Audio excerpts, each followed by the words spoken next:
नमस्कार दोस्तों, मैं पीएफ से संबंधित 5 महत्वपूर्ण बात बताने जा रहा हूं जो आपको पता होनी चाहिए ताकि आगे चल करके आपको पीएफ ट्रांसफ़र करने में या फिर पीएफ निकालना चाहते हैं तो निकालने में किसी भी तरह की परेशानी नहीं हो। तो 5 में से एक सबसे महत्वपूर्ण पहला पॉइंट है कि रिजाइनेशन डेट अपडेशन। इसमें कई सारे लोग गलती कर देते हैं, उनको पता नहीं होती है कि कौन सा डेट हम रिजाइनेशन में अपडेट करें। यदि कंपनी नहीं करती है तो वो खुद से करने लगते हैं, कोई भी रिजाइनेशन डेट डाल देते हैं, यानी काम छोड़ने के बाद कोई भी डेट डाल देते हैं।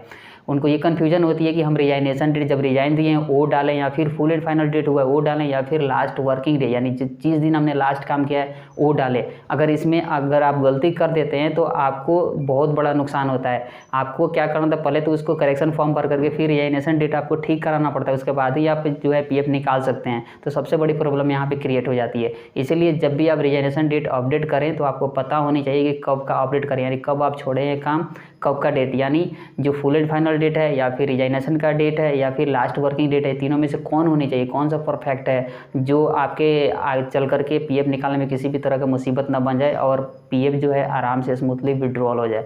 तो मैं बता देता हूँ, जो आपका जो है ना फुल एंड फाइनल या फिर जो आप लास्ट वर्किंग डेट है ये आप दो ही पिकअप करना है, यानी लास्ट जिस दिन आप काम किए हैं कंपनी में या फिर फुल एंड फाइनल हुआ है, विच एवर इज अर्लियर, यानी दोनों में से जो पहले है वही डेट आपको रिजाइनेशन डेट में अपडेट करनी चाहिए अपने पीएफ अकाउंट में, तब जाकर के आपका पीएफ निकलेगा। अगर आपने गलत कर दिया तो यहाँ पे नहीं निकलेगा।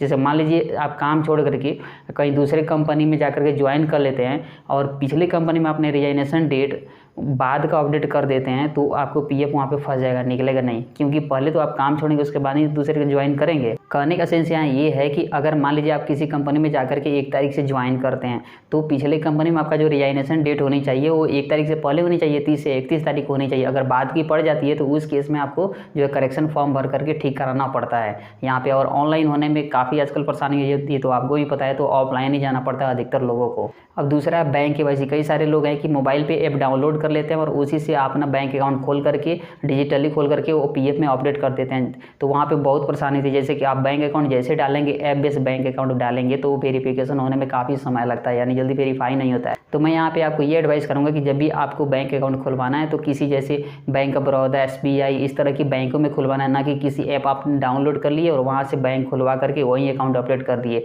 तो आपका जो है ना बैंक केवाईसी जल्दी अप्रूव भी नहीं होगा और कंपनी में भी जो है ना आजकल जो है बैंक केवाईसी अप्रूवल के लिए पहले नहीं जा रहा है, बैंक ही में जा रहा है और वहाँ से अप्रूव हो रहा है। तो ये अप्रूवल होने में आपको लंबा समय लग सकता है और आपको पीएफ निकालने में भी डिले हो सकती है। और तीसरी बात यह है कि फॉर्म 19 जो है शो नहीं करता है। रीज़न इसका ये है कि अगर आप काम छोड़ दिए और पीएफ निकालने जा रहे हैं तो वहाँ पे फॉर्म 19 जो है दिखाई नहीं देता है, क्योंकि आपका जो है ना पीएफ में रिजाइनेशन डेट अपडेट नहीं है, इसीलिए आपको फॉर्म 19 दिखाई नहीं देता है। वहाँ पे आपको एडवांस के लिए जो फॉर्म है वो दिखाई दे रहा होगा, फॉर्म 19 नहीं दिखाई दे रहा होगा, और ना ही फॉर्म 10C दिखाई दे रहा होगा जो पेंशन का निकलता है।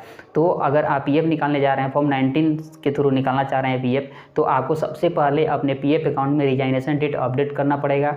जैसे मैंने पहले बताया उसी तरीके से आपको अपना रिजाइनेशन डेट अपडेट करना है, या फिर अगर आपको लगे कि कंपनी से कराना चाहिए तो कंपनी से भी आप अपना रिजाइनेशन डेट अपडेट करा सकते हैं, उनको कह करके अपडेट करा सकते हैं, वहाँ से हो जाता है। इससे क्या होगा कि आप परेशानी से बच जाएंगे। अगर आप गलत अपडेट कर देते हैं तो आपको पीएफ निकालने में मुसीबत आ सकती है। अब अगला चौथा पॉइंट है कि आपका जो है पीएफ डबल कब आप निकाल सकते हैं, यानी आप अपना पीएफ का विड्रॉल दोनों पोर्शन 12% अपना और 12% कंपनी का, दोनों 24% कब विड्रॉल कर सकते हैं। तो इसके लिए क्राइटेरिया है कि एम्प्लॉय को कम से कम मिनिमम 6 महीने की सर्विस होनी चाहिए कंपनी के पास और 6 महीने का कंट्रीब्यूशन लगातार आपके पीएफ अकाउंट में वो जमा होनी चाहिए। वैसे ही कंपनी भी जमा 12% की होगी 6 महीने का लगातार, यानी आपको बीच में गैप करके 6 महीना नहीं होनी चाहिए, यानी लगातार 6 महीना, 1 से लेकर के 6 महीने तक कंट्रीब्यूशन जो है लगातार जमा होनी चाहिए, तभी वो दोनों पोर्शन निकाल सकते हैं। यानी डबल 12% जो एम्प्लॉय जमा करता है और 12% जो कंपनी जमा करती है, दोनों मिलकर के 24% जो होता है डबल होता है। ये अमाउंट तभी निकाल सकते हैं जब 6 महीने का कंट्रीब्यूशन लगातार उसमें जमा हो, उससे पहले नहीं निकाल सकते हैं। और पांचवा सबसे इंपॉर्टेंट पॉइंट है कि डबल एडवांस विड्रॉल। कई सारे लोग होते हैं कि दोबारा एडवांस निकालते हैं और एक सेम ही रीजन के लिए निकालने लगते हैं, जैसे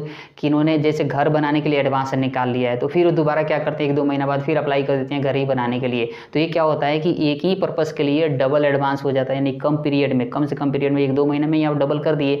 तो ये उस पीरियड में क्या होता है कि उस स्थिति में क्या होता है कि आपका एडवांस जो है नहीं निकल पाता है और रिजेक्ट हो जाता है। तो आपको क्या करना है कि कम से कम अगर एडवांस निकालें तो एक ही बार में जो है मैक्सिमम अमाउंट जो है आप निकाल लीजिए जितना निकल सके एक पर्पस के लिए, नहीं तो फिर आपको वेट करना पड़ेगा कम से से कम 6 महीने उसके बाद फिर उसी पर्पज़ के लिए आप दोबारा घर बनवाने के लिए आप निकाल सकते हैं। या फिर कोई और रीजन है जिसके लिए आपने पहले एडवांस निकाल रखा है, उसको निकालने के लिए फिर 6 महीने के बाद अप्लाई करिए तो निकल जाएगा। अगर इससे पहले आप निकालते हैं तो वो क्या होगा कि रिजेक्ट हो जाएगा, आपका एडवांस नहीं निकलेगा। तो जब भी आप एडवांस निकालने जाइए तो आप जो है पर्पज़ पहले सेलेक्ट करना पड़ेगा, किस पर्पज़ के लिए आप निकाल रहे हैं, और ये पर्पज़ जो है जेन्युइन होनी चाहिए, तभी आपका जो है एडवांस निकलेगा। दोबारा निकालने के लिए आपको 6 महीने के बाद अप्लाई करना है, उससे पहले अप्लाई नहीं करना है सेम पर्पज़ के लिए। तो चलिए दोस्तों, आगे मिलते हैं ऐसे ही कोई इन्फॉर्मेटिव वीडियो में। तब तक के लिए नमस्कार और बाय।